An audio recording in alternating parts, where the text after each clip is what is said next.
అందరికీ నమస్కారం అండి. అందరూ ఎలా ఉన్నారు? మనమందరం బాగుండాలని కోరుకుంటూ మన లైఫ్ టైల్స్కి స్వాగతం చెబుదాం. ఈరోజు మన కథ సర్ప బహుమతి. ఒకానొకప్పుడు గిసేలా అనే ఒక పేద పిల్ల ఒక రైతు ఇంటిలో పనిచేస్తూ ఉండేది. గిసేలాకు తల్లిదండ్రులు చిన్నప్పుడే చనిపోయారు. నా అనేవాళ్ళు ఎవరూ లేని అనాథ ఆమె. అందువల్ల కడుపు కూటి కోసం కాయా కష్టం చెయ్యక తప్పేది కాదు. రైతు ఇంట్లో ఆమెకు రకరకాల పనులు చెప్పేవారు. జీతభత్యాలు లేవు, కానీ 3 పూటల కడుపు నిండా తిండి మాత్రం పెట్టేవారు. తనకు తిండి తలదాచుకోవటానికి ఇంత నీడ ఇస్తున్న రైతు కుటుంబం పట్ల గిసేలా ఎంతో కృతజ్ఞతగా ఉంటూ ఉండేది. ఒకనాటి ఉదయం రైతు భార్య గిసేలాను పిలిచి గొడ్ల చావిడి వద్దకు వెళ్ళి ఆవుల నుంచి పాలు పితుక్కుని రా అని చెప్పింది. గొడ్ల చావిడి ఇంటికి కొద్ది దూరంలో ఉంది. వాన కురుస్తుంది. ఆమె చావిడి చేరేసరికి బాగా తడిసిపోయింది. చలికి వణుకుతూనే గిసేలా ఆవుల నుంచి పాలు పితికింది. పాలు పాత్ర నిండుతూ ఉన్నప్పుడు ఆమెకు వెనక నుంచి బుస్ బుస్సుమనే శబ్దం వినిపించింది. గిసేలా వెనక్కి తిరిగి చూసింది. ఒక పెద్ద నాగసర్పం ఆమె కేసి చూస్తూ ఉంది. సర్పం పడగ మీద బంగారు కిరీటం మెరుస్తూ ఉంది. భయంతో అరవబోయి పాము కళ్ళల్లోకి చూసి అలాగే ఆగిపోయింది.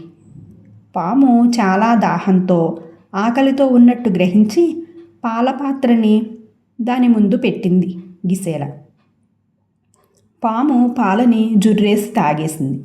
ఆమె కేసి ఒకసారి కృతజ్ఞత చూసి వెనక్కి తిరిగి వచ్చిన దారినే వెళ్ళిపోయింది. ఆ పాము పాత్రలోని పాలన్నిటినీ తాగేయటం చూసిన గిసేలా హడిలిపోయింది. పాత్ర అడుగున మాత్రం ఒక చారెడు పాలున్నాయి. ఖాళీ పాత్రను చూస్తే రైతు భార్య తిడుతుంది.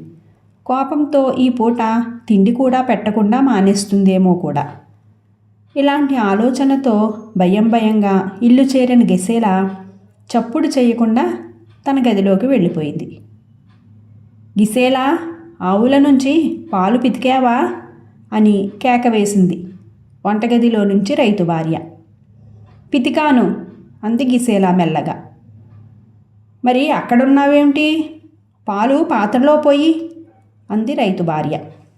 గిసేలా పాలపాత్రను పాలు కాచే పాత్రలోకి కొమ్మరించింది. మరుక్షణమే పాత్ర నిండిపోయింది. అది ఒక్కటే కాదు, అలాంటివి 3 పాత్రలు నిండిపోయాయి. దానిని చూసి ఎంతో ఆనందం చెందిన రైతు భార్య జీవితంలో మొదటిసారిగా గిసేలాకేసి నవ్వుతూ చూస్తూ, చాలా తెలివైన పిల్ల, ఇక మీదట రోజు తెల్లవారగానే వెళ్ళి ఆవుల నుంచి పాలు పితికే పని నీదే అని అంది. వద్దమ్మా, ఇంకేదైనా పని ఉంటే చెప్పండి, చేస్తాను అంది గిసేలా పామును తలుచుకుని భయపడి.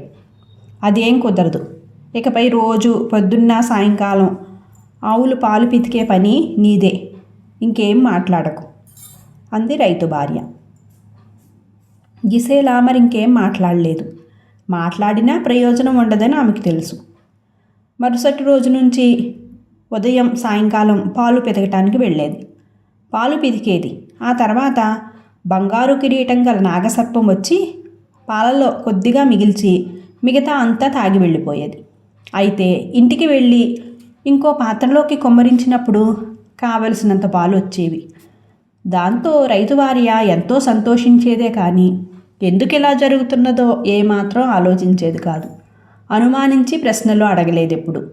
అదృష్టవశాత్తు ఆమె ఎప్పుడు గొడ్ల చావుడికి వెళ్ళి చూడాలని కూడా అనుకోలేదు. ఆ కారణంగా చావిడి దగ్గర ఉన్న బంగారు కిరీట నాగసర్పం గురించి ఎవరికీ తెలియలేదు. రోజులు, నెలలు, సంవత్సరాలు గడిచాయి. గిసేలా ఇప్పుడు అందమైన యువతగా ఎదిగింది. ఆమెను పెళ్లాడటానికి ఎందరో రైతు యువకులు వస్తూ ఉన్నారు. గిసేలా మరెంతో కాలం తమ వద్ద ఉండదని రైతు భార్య కూడా అనుకున్నారు. అందువల్ల ఆమె పట్ల ఎంతో ఆప్యాయంగా మసులుకుంటూ ఉండేవారు. గిసేలా మాత్రం ఎప్పటిలాగే పాలు పితకటం నుంచి అన్ని పనులు సక్రమంగా చేసుకుంటూ ఉండేది. కొన్నాళ్ల తర్వాత ఆమెను పెళ్లాడతానంటూ వచ్చిన ఒక రైతు యువకుడు ఆమెకు బాగా నచ్చాడు.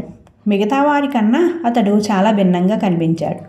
పేదవాడైనా చాలా బుద్ధిమంతుడా కనిపించటంతో గిసేలా అతన్ని పెళ్లాడటానికి ఒప్పుకుంది. పెళ్లి కుదిరి ముహూర్తం నిశ్చయించబడింది. పెళ్లినాడు అందరికీ విందు చేయాలని రైతు దంపతులు నిర్ణయించుకున్నారు. గిసేలా ఆఖరిసారిగా పాలు పితకటానికి చావిడికి వెళ్ళింది. పాలు పితికాక ఎప్పటిలాగా పాలు తాగటానికి నాగసర్పం వచ్చింది. నీకు పాలు పితికి ఇవ్వటం నాకు ఇదే చివరిసారి. రేపే నాకు పెళ్ళి కాబోతూ ఉంది. పెళ్ళయ్యాక భర్తతో వాళ్ళ ఇంటికి వెళ్ళిపోతాను కనుక ఇకపై నిన్ను చూడలేను. నా కాబోయే భర్తకు ఆవులు లేవు, అందువల్ల నీకు పాలు పితికి ఇవ్వలేను అంది గిసేలా ఎంతో బాధగా. పాము కూడా ఆమె కేసి ఎంతో విచారంగా చూసింది. రేపటి నుంచి నిన్ను చూడలేను. అది తలుచుకుంటే నాకు చాలా బాధగా ఉంది. నువ్వు నా పట్ల ఎంతో ఆప్యాయంగా ఉన్నావు. నేను పెళ్లి చేసుకోనున్న యువకుడు చాలా పేదవాడు. అతని ఇంట్లో కావలసిన వస్తువులేమీ లేవు. అయినా నాకు బాధ లేదు. అతడు చాలా మంచివాడు, దయాస్వభావం గలవాడు. పేదలమైనా సంతోషంగా ఉండగలమనే అనుకుంటున్నాను. మమ్మల్ని దీవించు అని అంది గిసేలా బాధపడుతూ. సర్పం ఒకసారి ఆమె కేసి చూసి మెల్లగా వెనక్కు తిరిగి వెళ్ళిపోయింది. గిసేలా పెళ్లి విందు గొప్పగా జరిగింది. విందుకు గ్రామ ప్రజలందరూ వచ్చారు. తృప్తిగా విందు భోజనం చేసి ఆడుతూ పాడుతూ తమ ఆనందాన్ని చాటారు.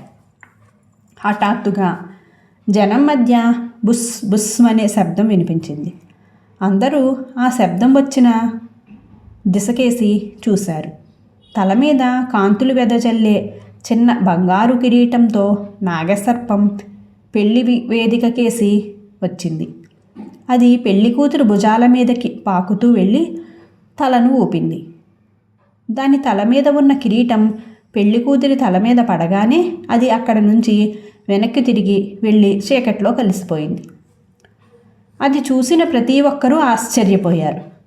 తన నేస్తం పెళ్లికి రావటం చూసి గిసేలా కళ్ళు ఆనంద బాష్పాలతో నిండిపోయాయి. బంగారు కిరీటాన్ని తీసి భద్రంగా తన సంచిలో దాచుకుంది. మళ్ళీ పెళ్లి వేడుకలు ఆరంభమై తెల్లవారేదాకా జాగాయి. మరునాడు తెల్లవారాక గిసేలా బంగారు కిరీటాన్ని దాచిన సంచిని విప్పి చూసింది. సంచి నిండుగా బంగారు నాణేలు. ఆమె సంతోషంగా నాణాలను బయటకు తీసింది. సంచి మళ్ళీ నాణేలతో నిండిపోయింది. ఆమె తీస్తున్న కొద్దీ సంచిలో నాణేలు వస్తూనే ఉన్నాయి. ఆ తర్వాత ఆ సంచి ఎప్పుడూ ఖాళీ లేదు. దాంతో గిసేలా దంపతులు ఆ గ్రామంలోనే అందరికన్నా ధనవంతులయ్యారు. అందరితో ప్రేమ అభిమానాలతో మసులుకుంటూ తమ సంపదలను లేనివారితో పంచుకోవటం వల్ల అందరూ గిసేలా పట్ల ఎంతో ప్రేమగా నడుచుకునేవారు. ముఖ్యంగా గిసేలాను చిన్నప్పటి నుంచి ప్రేమతో ఆదరించిన రైతు దంపతుల ఆనందానికి హద్దులు లేకుండా పోయింది. కథ సుఖాంతం. పసివాడి న్యాయబుద్ధి కథ చెప్పుకుందాం. ఎదుటివాళ్ళు ఏదైనా రుచికరమైన పదార్థం తింటూ ఉంటే మనకు నోరు ఊరటం సహజం. తింటూ ఉన్నవాళ్ళు అందులో నుంచి చిన్న ముక్క తీసి ఇస్తే ఎలా ఉంటుంది? ఎవరికైనా బాధగానే ఉంటుంది, అంతే కదా. అయితే ఒక పసివాడు తన వద్ద ఉన్నదాన్ని సమంగా పంచి మిత్రుడికి ఇచ్చి తన న్యాయబుద్ధిని 6 ఏళ్ల వయసులోనే చూపించాడు. ఆ కుర్రవాడు ఇంటి ముందు వాకిట్లో మిత్రుడితో కలిసి ఆడుకుంటున్నాడు. అప్పుడు ఆ కుర్రాడి తల్లి పళ్ళెంలో ఒక చపాతీ తీసుకువచ్చింది. తన కొడుకుతో పాటు ఇంకొక అబ్బాయి ఆడుకోవటం చూసిన ఆమె చపాతీని 2 ముక్కలుగా చేసింది. ఆ ముక్కలు రెండింటిని కుర్రాడికిచ్చి పెద్ద ముక్కను చూపిస్తూ, ఇది నీకు, రెండవది నీ స్నేహితుడికి, వెళ్ళి చేతులు కడుక్కొని వచ్చి తినండి అని అంది. కుర్రాడు ఒక గంతులో వెళ్ళి చేతులు కడుక్కొచ్చి పళ్ళాన్ని అందుకుని అందులోని పెద్ద ముక్కని స్నేహితుడికిచ్చి చిన్న ముక్కను తను తిన్నాడు. ఎందుకు అలా చేశావు అని అడిగింది తల్లి ఆశ్చర్యంగా. స్నేహితుడంటే తోబుట్టుతో సమానం అని నువ్వే చెప్పావు కదా, అందువల్ల నాకన్నా పెద్దవాడని ఈ స్నేహితుడు నాకు అన్నయ్య అవుతాడు, అవునా? అన్నయ్యకి పెద్ద ముక్క ఇచ్చి చిన్నవాడినైన నేను చిన్న ముక్క తీసుకున్నాను, ఇందులో తప్పేమిటి అన్నాడు ఆ కుర్రాడు. కొడుకు ధర్మబుద్ధికి ముగ్ధురాలైన ఆ తల్లి ఆప్యాయంగా వాణ్ణి దగ్గరికి పిలిచి నొసటన ముద్దు పెట్టుకుంది. ఆ కుర్రాడు పెరిగి పెద్దవాడే ఉపాధ్యాయుడిగా ఉన్నతమైన న్యాయస్థానంలో న్యాయమూర్తిగా మంచి పేరు తెచ్చుకున్నాడు. ఆయనే ప్రసిద్ధి చెందిన మహాదేవ గోవింద రనడే. కథ సుఖాంతం. Thank you for watching guys. Friends, మన కథను లైక్ చేయండి. మీ సలహాలు సూచనలు కామెంట్ చేయండి. ఇంకా ఇలాంటి మరెన్నో మంచి కథల కోసం మన ఛానల్ని విజిట్ చేయండి. Thank you.